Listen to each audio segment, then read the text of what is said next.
Materi pertama di bab 1 Wirausaha Produk Kerajinan untuk Pasar Lokal adalah A. Perencanaan usaha kerajinan untuk pasar lokal.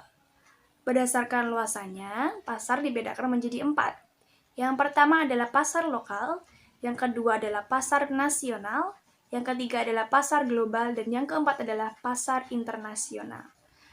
Pasar lokal dapat dipahami sebagai pasar yang terbatas di lingkungan atau daerah yang sama dengan tempat produksi. Pasar dapat dibagi berdasarkan kesamaan perilaku pembeli.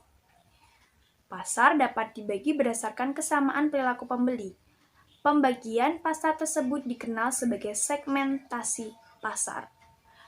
Segmentasi pasar sasaran dapat dibedakan menjadi 3. Yang pertama adalah geografis atau tempat, yang kedua adalah demografis atau usia, gender, bangsa, dan etnis, pekerjaan, tingkat ekonomi, dan yang ketiga adalah psikografis atau karakter, kelas sosial, gaya hidup, dan kepribadian. Nama saya Dea Skalista. Aku juga akan menjelaskan B, yaitu perancangan dan produksi kerajinan untuk pasar lokal. Ada 7. 1. Mencari ide produk. Nomor 2. Rasionalisasi atau disebut juga proses mengevaluasi ide-ide yang muncul dengan beberapa pertimbangan teknis. Nomor 3.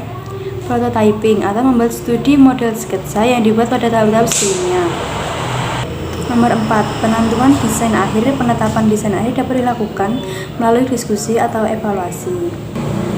Nomor 5. Kemasan untuk produk kerajinan. Nomor 6. Perhitungan harga jual produk. Dan yang terakhir yaitu media promosi.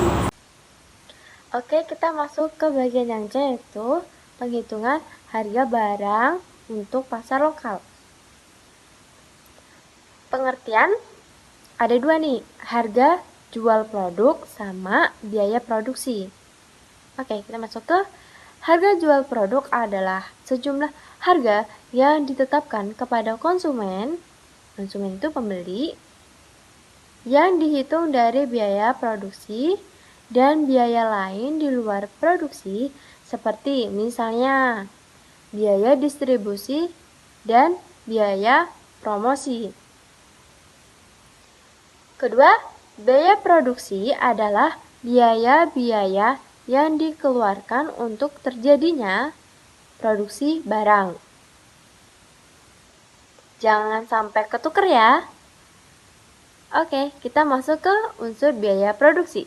Ada 3, yaitu biaya bahan baku, biaya tenaga kerja, dan biaya overhead. Untuk biaya bahan baku, yaitu biaya yang dikeluarkan untuk membeli bahan-bahan. Misalnya, di toko mebel mereka membuat kursi. Untuk membuat kursi, mereka butuh bahan yaitu kayu. Jadi mereka membeli kayu dari penjual kayu atau biasanya penjual pohon jati seperti itu. Yang ketiga adalah biaya overhead. Nah, biaya overhead ini ada 2. Biaya overhead tetap dan biaya overhead variabel. Biaya overhead tetap adalah biaya overhead yang jumlahnya tidak berubah meskipun jumlah produksinya berubah.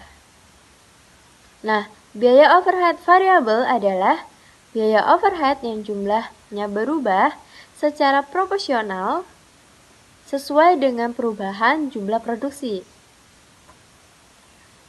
Masuk ke biaya yang termasuk ke dalam overhead. Apa aja sih? Yaitu biaya listrik, biaya bahan bakar, dan biaya lain yang dikeluarkan untuk mendukung proses produksi.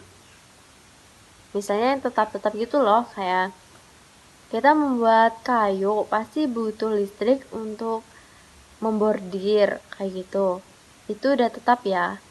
Terus untuk segalanya, terus biaya bahan bakar kayak kita udah jadi nih kursinya, kita kasih ke pembelinya, kita kirim ke pembelinya menggunakan pick up. Nah, itu pasti butuh bahan bakar. Itu tetap ya. Oke. Yang selanjutnya adalah metode penghitungan harga pokok produksi. Metode penghitungan harga pokok produksi dapat dibuat dengan 2 pendekatan, yaitu 1. Full costing, 2. Variable costing. Full Media promosi untuk produk kerajinan pasar lokal. Promosi adalah usaha untuk menawarkan atau mengenalkan produk atau jasa kepada siapa saja yang bertujuan untuk menarik minat mereka agar mau membeli atau menggunakan jasa yang kita punya. Promosi dilakukan oleh produsen atau distributor yang menginginkan kenaikan tingkat penjualan. Mempromosikan produk usaha kerajinan pasar lokal bisa dilakukan baik offline maupun online. Promosi dapat dilakukan melalui media sosial, majalah, brosur, spanduk, baliho, maupun yang lain. Media promosi juga dipilih berdasarkan pasar sasaran dari produk tersebut. Bila pasar sasarannya adalah anak muda, maka media promosi juga harus disesuaikan. Misalnya, promosi berupa poster yang ditempel di mading sekolah atau di majalah remaja.